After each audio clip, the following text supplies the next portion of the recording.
we're standing right now is either right in the middle of or just outside of an area that used to be serviced by a private water company called Jamaica Water. Jamaica Water ran their facilities into the ground, quite literally. They charged multiple times what the local public water districts were charging. They did that for decades.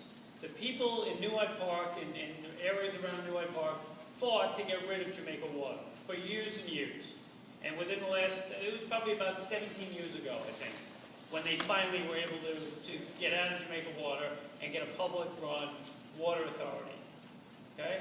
What we're being asked to do today is turn over our sewer system to a private company and end up potentially in the same boat that we were in when Jamaica Water was running the local water supply here. You know, wherever you go in Nassau County, there are how many? Three, is it still? 3 areas of Nassau County that are run by private water companies. And they pay multiple times what those of us who are in public water districts pay for their water. Okay? It's just a fact of life. With no disrespect intended to anybody, including the gentleman here from United Water. They're in it to make money, and we all understand that.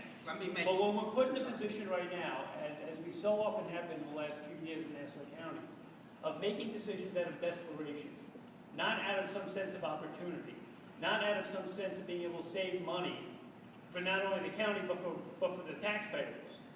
Okay? When it's not that's causing us to make these decisions, but the desperation of how we're going to pay the next payroll and how we're going to close the books with a balanced budget in Nassau County year in and year out.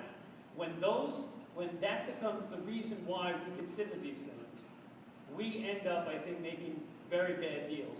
And Judy pointed out the Coliseum deal.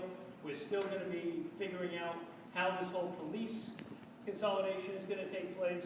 And by the way, if it weren't for the 3 of us and some of our colleagues, we wouldn't even know what was going to come out of that entire deal.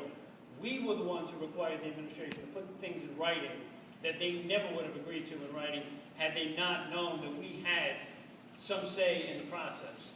So, you know, we're very much in uncharted territory here throughout Nassau County on a lot of issues, not the least of which being this one now, and reversing what has been the trend in Nassau County of getting away from privately run water companies and privately run entities that provide essential services and putting them in the public trust. You know, we lose accountability, and quite frankly, we run a great deal of risk. We're going to talk more about that as we go forward. I wanted to take a moment just to put this in proper context, that this is not something we're doing as a great idea and having been thought through.